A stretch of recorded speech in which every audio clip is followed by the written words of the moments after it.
Aghora. In the beginning of time, Aghora was the easy lifestyle of all humans, the culture of all humanity.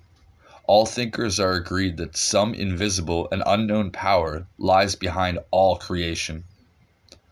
In the sequence of this perfectly ordered creation, as far as sentient beings can perceive the truth, first appeared vegetation on earth, followed by insects, birds, and animals. After these came human beings. Human came to occupy a special place in the monarchy because of their intelligence. Upon coming into existence, the intelligent man got down to satisfying his basic needs. After gaining security from hunger, thirst, fear of attack, etc., the human mind threw forth some fundamental questions. Who are we? Where have we come from? Why have we come here? What is the purpose of our coming here on this earth? Etc.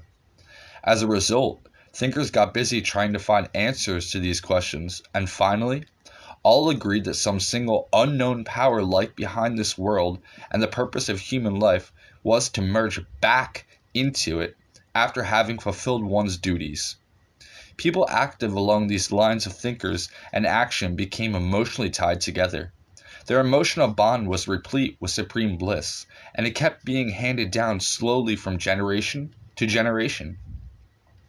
Consequently, later in time, this unbroken trend came to be called human culture.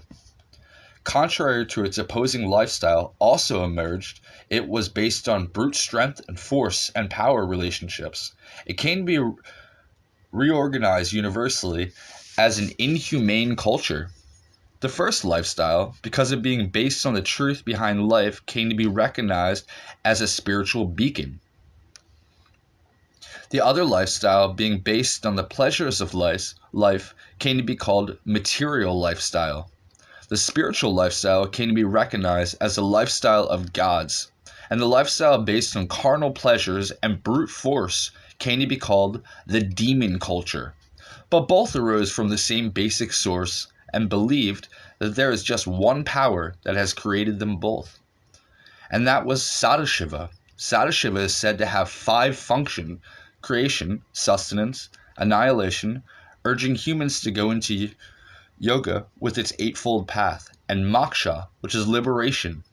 In later eras, these 5 functions came to be symbolized as the 5 faces of Shiva, and each face received a name.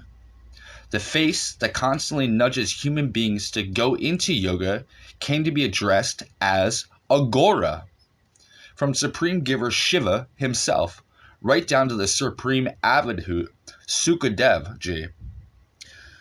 Kanganath, the Guru of Purusharam, etc., all belong to this stream of Shiva consciousness. The extremely renowned yogi and Aghori Guru, Kanganath, who was a manifest form of the primordial Guru, Lord Dattatreya, was the Guru of the sage Purusharam, Aghora in the state of actual Shiva consciousness. However, whoever came to this earth in that elevated state of consciousness is but a manifest form of Sadashiva himself. Whatever Lord Krishna said at the end of this earthly life, when he was in the Aghora state of consciousness, is enshrined in chapter 3 of this book, under the heading Avadhut Topakyan. The sage Rishaha, too, had made numerous attempts to climb upon this exalted state of mind, so to get liberated from the life cycle of death and rebirth. Babakina Ram of the 16th century and Aghoreshwara Bhagavan Ram of this century were both forms of Sadashiva. Aghora is linked to the time when creation itself came into being. Since non-discriminating consciousness ran through the Aghora state like an invisible thread, it is but natural that it shall be beyond the pale of strict regimes. It is about bliss in oneself, a coming close to one's own divine soul. Hence, it is free from all outward show and ritual formalities. In Aghora, the power of the Guru is foremost. Guru is the life breath of all living beings. Reciting the mantra given by the Guru, with each passing breath, all the while drawing power from the Guru, is the only sadhana, the spiritual exercise, in Aghora. Controlling one's desires for sensory pleasures and sexual pleasures is the basic foundation of Aghora. The share of non-discriminating consciousness is the wisdom of Aghora. Aghora is neither new nor exotic. In this, the lyrical party of pure love, easy road to devotion, it can neither be under the majestic rajasic form of bhakti, nor under the intensely morbid tamasic form of bhakti, nor, for that matter, is it a form of sublime sattvic devotion alone. It is the path of the best among all bhakti paths, the devotion to the Parashakti, the inelucible power behind the universe. The mother goddess, Jagadambe, fully explained how to go about it to Himala, the king of all mountains. In its sublime meaning, Parabhakti, devotion to the Parashakti, is simply the path of love. Investing one's love in this supreme power rather than in one's body or any material object. And laughing, crying, singing, thinking, etc., only with and about the unknowable entity that is Parashakti.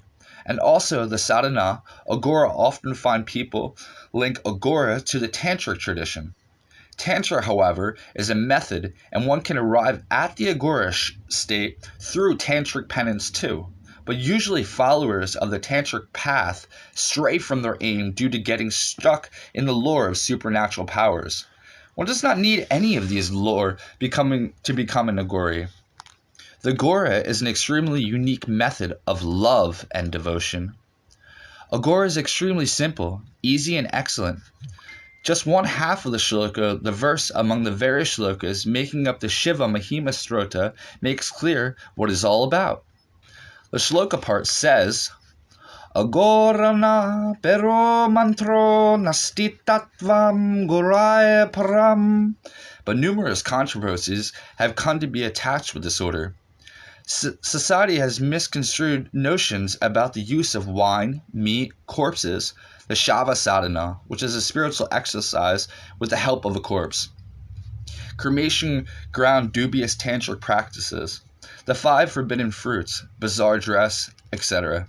These are not all misinterpretations, though. They are true in a way, but those wishing to understand the actual nature of Aghora would do well to view it as a long journey. En route to the Aghora state of consciousness lies many way stations represented by these things.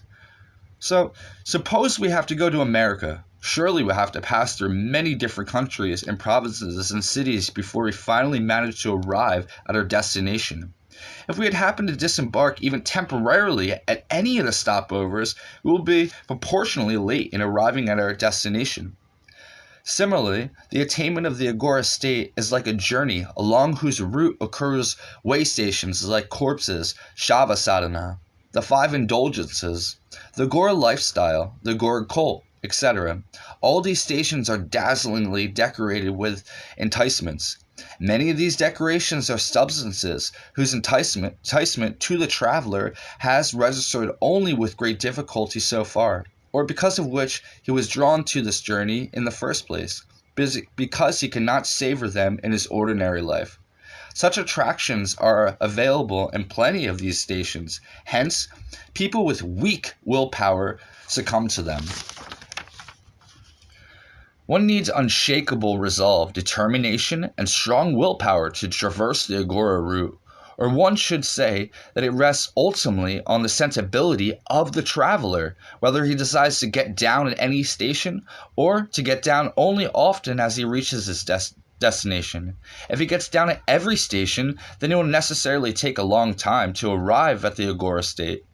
It is equally possible that he may get down at any station permanently, thinking it to be the terminus of the journey because of the increasingly divine bliss experienced by him there. Often this is what happens. What happens then is that he becomes familiar with only these stations, the levels of bliss, which he passed en route to this station. He has no idea of the stations lying beyond it. In other words, he has no idea that a deeper bliss than he is experiencing is still possible, and he comes to regard this bliss as ultimate. Naturally, he cannot feel Aghora everywhere else about them if he himself has not experienced them. Yet it is unquestionably true that he is nevertheless a traveler of the Aghora route, even though he has strayed from the royal road. How can ordinary folk in such circumstances know about the incompleteness of his journey? In fact, he himself is deluded into thinking that this is the true bliss mentioned in spiritual literature. And really, the Aghora journey is one of its kind. It is a journey to perfection. One who stops his journey only upon arriving at the Aghora state of consciousness, oblivious of the attraction of the stations en route, not only achieves a supremely blissful state, but even the enticements of the various stations, which are but portions of the supreme bliss anyway, also begin to orbit within him all the time, in the form of rays eager to serve him. It is these that the texts call the city perfection, a miracle